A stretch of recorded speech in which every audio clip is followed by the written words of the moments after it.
저는 자본주의가 당연히 사회주의보다는 더 장점이 많다고 생각하는데, 이 자본주의가 참 딜레마가 이거야. 친부자 정책을 해야 돼. 친부자 정책을 해야지 사람들이 부를 가져와서, 돈을 가져와서 여기서 고용도 창출되고, 그리고 일자리도 만들고 투자도 발생을 해요. 그러면 이렇게 해서 얻는 부를 이 부자들한테 더 줘야지 부자들이 이 나라로 돈을 가져와요. 근데 그렇게 하게 되면은 아무것도 안 해도 돈이 늘어나는 부자가 많아져. 반면에 이 사람들이 전체 부를 많이 포션을 가져가니까 나머지는 너무 가난해져. 그러면은 야, 친부자 정책 야, 안 되겠다. 나누자라고 하면 어떻게 해야 되죠? 부자들이 가만히 있나요? 돈 싸들고 더 좋은 데로 나가버려요. 예를 들면 우리가 외환 기준금리도 다 그런 거 아니야. 아니 뭐하러 비싼데 이율 낮은 데 있어. 이율 더 좋게 쳐준 대로 다 옮기는 거지. 미국이 더 높게 쳐주니까. 그러면은 돈이 다 바깥으로 빠져나가면 돈이 없어져. 돈이 없어지니까 일자리도 줄어들고 뭐 내수가 안 돌아. 그러니까 이게 어떻게 방법이 없어. 그러면 이 자본주의가 유지되려면은 부자는 더 부자를 계속 유지해줘야 돼.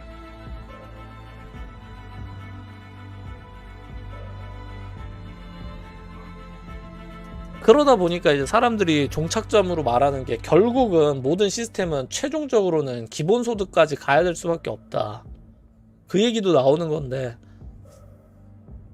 근데 저는 이게 뭐라고 해야 될까, 이게 인간이 지금 수백 년간 만들어낸 시스템의 결과물이잖아요.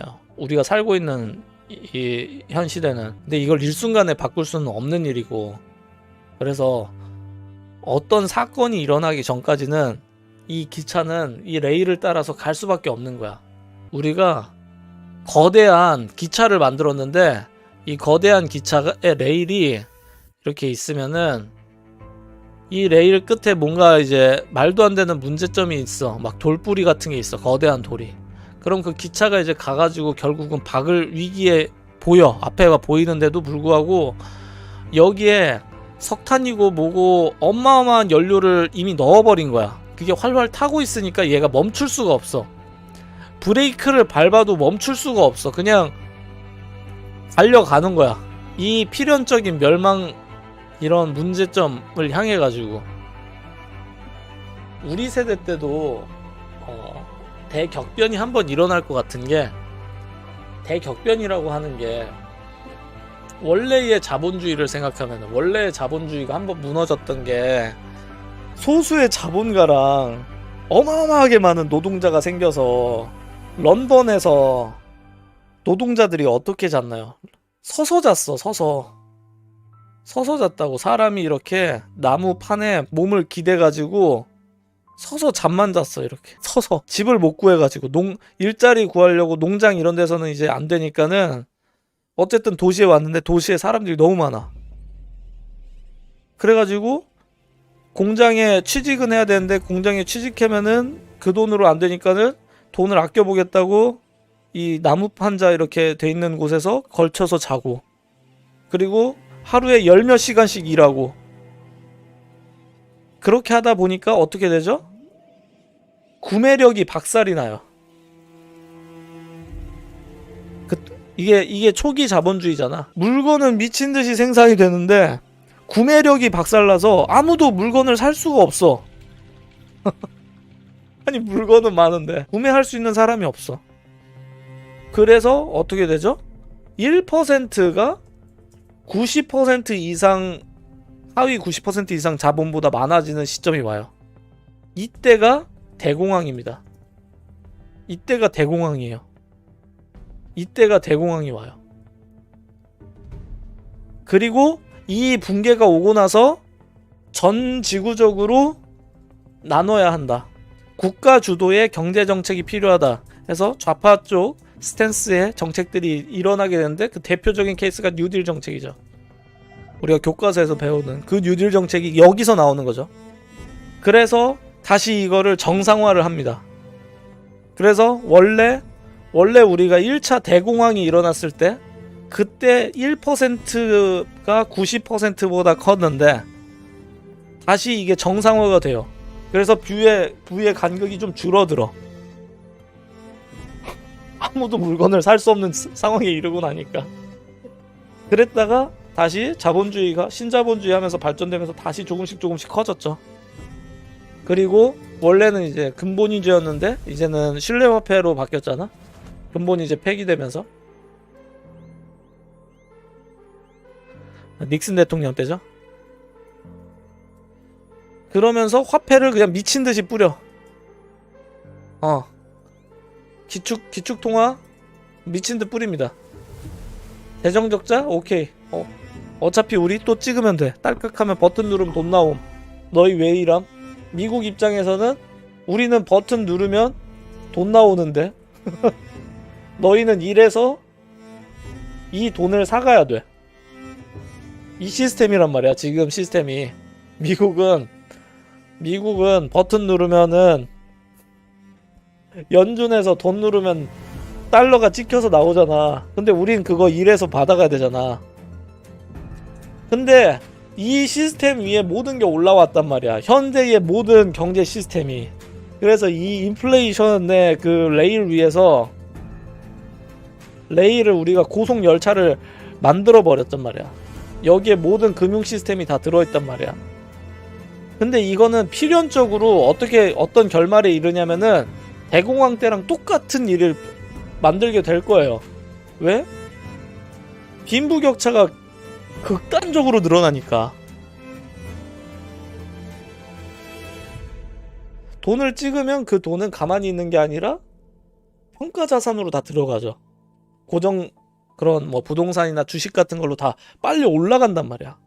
그럼 그거를 소유하고 있는 사람들은 부를 엄청나게 갖추는데 그걸 소유하지 못한 대부분은 못 가져가고. 그러니까는 이미 지금 대공황 시절까지 왔죠. 미국은. 그렇게 됐기 때문에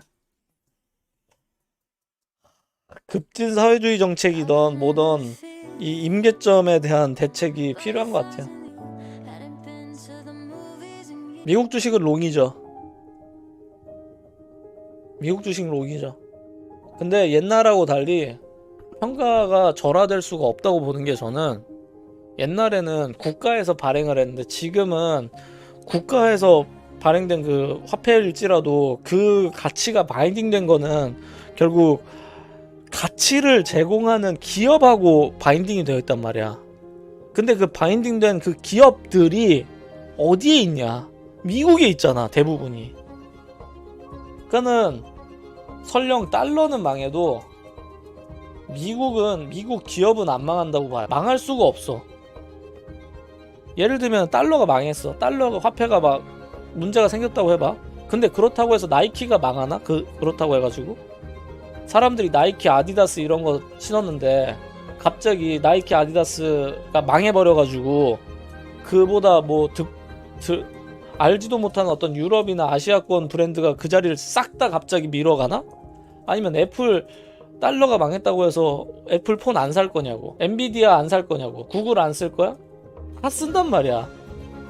그러니까 이게 지금 좀 이상한 상황이 돼버린 거야. 옛날에 원래 기축통화국들은 화폐를 계속 발행하다 제국이 무너졌잖아. 그게 옛날에 이제 네덜란드도 그랬고, 그리고 그전에는 이제 영국도 그랬고, 화폐를 무한정 뽑아내다가 고꾸라진 사례 많은데 지금은 양상이 좀 달라져가지고 이게 지금 어떻게 되는 건지 좀 헷갈리는 거예요. 미래 예측이 안 돼. 근데 이 미래 예측이 안 되는 게 전문가들마다 다 다르게 얘기하니까 이전 사례에서 말할 수가 없어. 그래서 이제 보통 그러면은 사람들이 알기 좋은 거는 극단적으로 뭐 문제 없다, 무조건 고다, 또는 무조건 망한다, 이런 극단론만 남거든요, 사람들 귀에는. 근데 저는 이제 도저히 모르겠다. 하지만 가치를 제공하는 이 본연의 부죠. 이게 가치라고 하는 게 이제 본연의 부고, 그리고 화폐는 사실은 이거는 화폐 자체는 가치가 아니죠. 다들 아시죠? 화폐는 가치가 아니죠. 그래서 흔히들 이제 돈이랑 화폐를 동일하게 생각하시는 분들이 있는데 돈과 화폐는 전혀 다른 거죠. 우리가 말하는 돈은 실제는 가치에 가깝고 이거는 이제 매개체에 가까운 거니까. 그래서 본연의 가치를 제공하는 것만 살아남는 건데 아이러니하게도 그게 전부 다 미국이 있으니까 어떻게 흘러갈지 모르겠어요. 그래서 모를 때는 역사상 승자편에 서는 게 좋은 것 같아서 역사상 승자였던 S&P에 서는 게 맞는 것 같고 앞으로도 그럴 것 같고 그리고 뭐 할 수만 있다면 이제 원자재 쪽에 해칭해야죠. 금 같은 거. 금이 그래서 엄청나게 올랐죠. 가격이. 그리고 원자재 시장이 옛날부터 로비스트들이 제일 많이 플레이하는 곳이에요. 원자재 쪽이. 원자재는 계산이 가능하고 생산량하고 소비량 예측이 다 가능하고 그리고 지구에 한정된 자원이다 보니까 희소성도 존재하고. 그래서 저는 요즘 생각하는 게 어차피 미국으로 가잖아요. 미국에 이제 사업하고서 점점 더 삶의 많은 부분이 이제 미국의 운명하고 많이 갈 것 같긴 한데 자산 해칭을 S&P랑 비트랑 골드 그리고 테더 요 정도로만 생각하고 있어요. 다른 거는 잘 모르겠어. 정답을 모르겠어. 개인적으로 좀 무서운 게 저는 최근에 여러분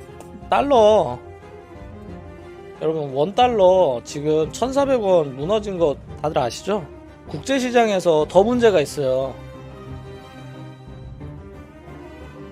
이 달러 인덱스 이런 거 보면은 달러 같은 경우는 이동성이 지금 유로도 오르고 뭐 다 올라. 달러도 오르고. 근데 원은 예로부터 누구랑 같이 가냐면 위안화랑 같이 가요.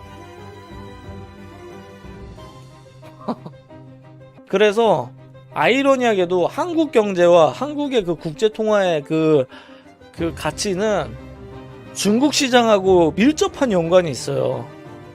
근데 이게 참 이상한 일인 거야. 한국에서 글로벌 사업하는 이런 대형 기업 있잖아. 삼성이나 뭐 LG나 이런 데들이 진짜 고민될 수밖에 없는 게 이게 정치권에서 스탠스 따라서도 달라지지. 그리고 대외적인 문제도 또 있지. 그때마다 이게 우리 눈에는 뭐 몇십 원 왔다 갔다 하는 걸로 보이지만 이게 거대 기업으로 가면 그 몇십 원이 사실 어마어마한 돈이잖아. 전 그래서 한국이 어떻게 될까 너무 궁금해요. 한국이 제가 느낄 때는 제가 보는 한국은 다른 나라들 입장에서는 아주 탐나는 시장이에요. 탐나는 곳이야. 근데 아주 탐나는 곳인데 시간만 있으면은 몇 년만 지나고 몇십 년만 지나면 텅텅 비어. 텅텅 비는 곳이야. 그래서 이 땅을 두고서 참 다양한 세력들끼리 이권 다툼을 하지 않겠는가. 사실 이미 시작이 됐죠. 이게 여러분들 그런 거 아세요? 제가 인도네시아에 많이 갔잖아요. 제가 인도네시아 출장을 많이 갔어요. 인도네시아는 법인을 내고 법인 명의로 아파트를 청약을 할 수가 있어요. 그리고 해외 외국인 법인에 대해서 주택 대출이 80%까지 나왔어요. 그래서 무슨 일이 있었냐, 신혼부부가 살만한 집들 있잖아. 한 20에서 30평대. 이 30평대를 1억 원 정도, 1억이 안 돼요. 1억이 안 되는데 살 수 있어. 인도네시아에선. 근데 1억 언더로 구할 수 있는데, 그러면 내 자기 자본금이 얼마 들어가냐? 2천만 원 언더야. 그러면은 2천만 원도 안 되는 돈 갖고서 내가 해외에서 아파트를 산 다음에 바로 팔아도 거의 2배를 벌었어요. 그럼 그 2배는 누가 낸 거죠? 인도네시아의 청년들이에요. 젊은 층들이, 분양 못 받은 애들이 2배 가까운 돈을 내고 저희한테 돈을 내고 사가는 거예요. 근데 그게 가능했던 게 뭐예요? 이 국가에서 외국인 투자자에게, 외국인에게도 법인에게도 어마어마한 대출을 해줬기 때문이에요. 80%라는. 그게 가능했기 때문에 이게 된 거야. 근데 그러면 인도네시아 청년들은 그럼 못 받나요? 얘네들은 애초에 그만한 돈이 없어. 그리고 그만한 경제 지식이 없어요. 그래가지고 이걸 할 수 있다는 사실을 몰랐어. 그래서 제가 인도네시아 한참 갔을 때 강남 엄마들이 엄청 많았어요. 한국인 줄 알았어. 땅 보러 오는 아줌마들이 왜 이렇게 많은 거야. 근데 그런 식으로 해가지고 외국인이 토지 매입을 하고 그 국가에 있는 자산을 사가는 거거든요. 근데 이게 사실은 외자를 끌어들일 수 있는데 외자를 끌어들이는 측면이 있고 동시에 국부를 외부로 쫓아버려요. 법인이요? 법인 내는 데는 좀 절차가 필요하죠. 왜냐면 국가의 부를 누가 갖고 있죠? 그 젊은 층들이 그러면 그 벌어서 갚아야 되는 거잖아. 그게 전부 다 외국한테 가고 있는 거야. 근데 마찬가지로 한국도 비슷한 상황이 되고 있습니다. 비슷한 상황이었고 예전에 그 짓을 옛날에 이제 돈이 많았던 그런 열강 기업들이 국가에서 자본이 아시아권 국가에 그런 식으로 해가지고 부를 많이 가져갔어요. 그리고 그 짓을 이제 한국인들도 다른 나라 가가지고 하는 거고요. 그럼 결국은 그 나라에서 있는 사람들은 오히려 더 불리한 게임을 하는 거야. 더 불리한 게임을 하는 거라고. 근데 세상이 그런 식으로 정교하게 돌아간단 말이야.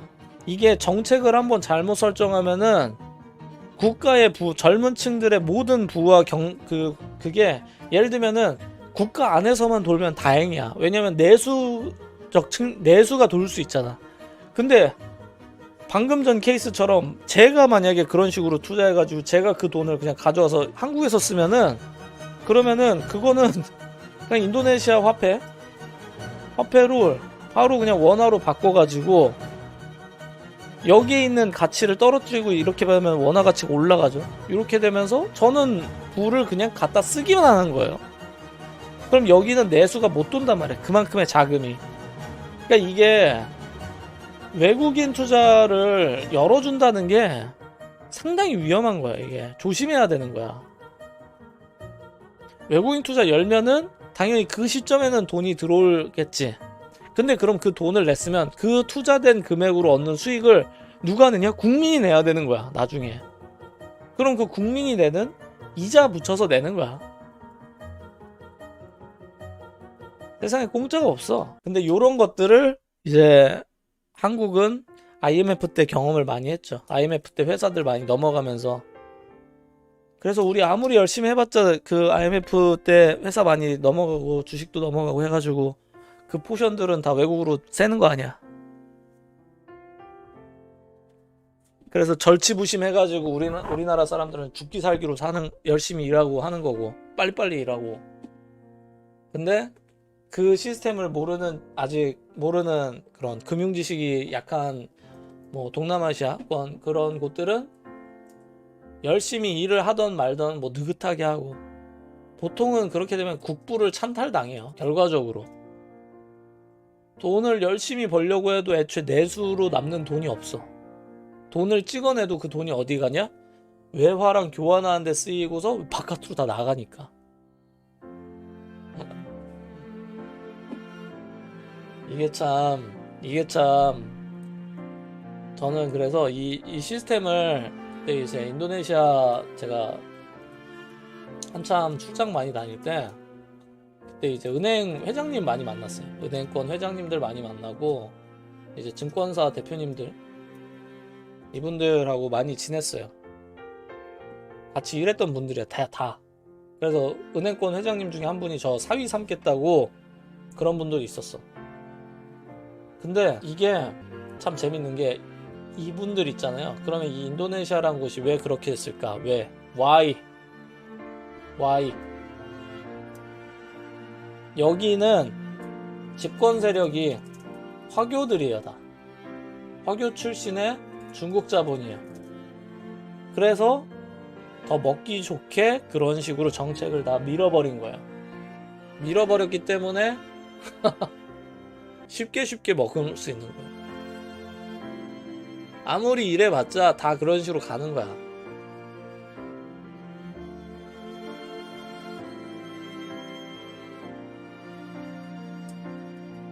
한국도 그렇게 될 수 있습니다. 한국도 이게 외국인 투자를 잘 받아야 돼. 그러니까 LTV라고 하죠. 외국인 상대로는 스트릭하게 해야 돼요. 지금 여기 봐봐. 전액 대출로 강남 아파트 쇼핑, 중국인 집주인 넘쳐난다. 외국인 현지은행에서 LTV 100%, 이게 말이 됩니까? 100%면 내 돈이 없어도 그냥 대출로 살 수 있다는 거야. 그럼 이렇게 산 다음에 가격 오른 거를 한국인이 사잖아요? 그럼 그 사람은 얘는 어마어마한 레버리지 차익을 얻는 거라고. 이게 지금 이게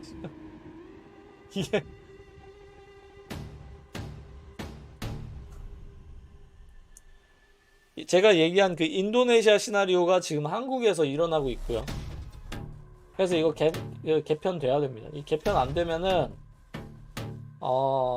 여러분이 집 산 거 전부 다 이제 중국인 친구들에게 그분들의 평온한 불로소득으로 다 전환됩니다. 그런 면이 있기 때문에 정말 잘 관리해야 돼요. 정말 잘 관리해야 되고, 이 화교들이 갖고 있는 어마어마한 독점적 자본들이 달콤한데 결국은 어마어마한 이자를 내야 돼요. 그래서 그거 쉽게 뭐 해서 뭔가 내수가 좀 도는 것 같다? 너 이자를 붙여서 내야 되는 거라서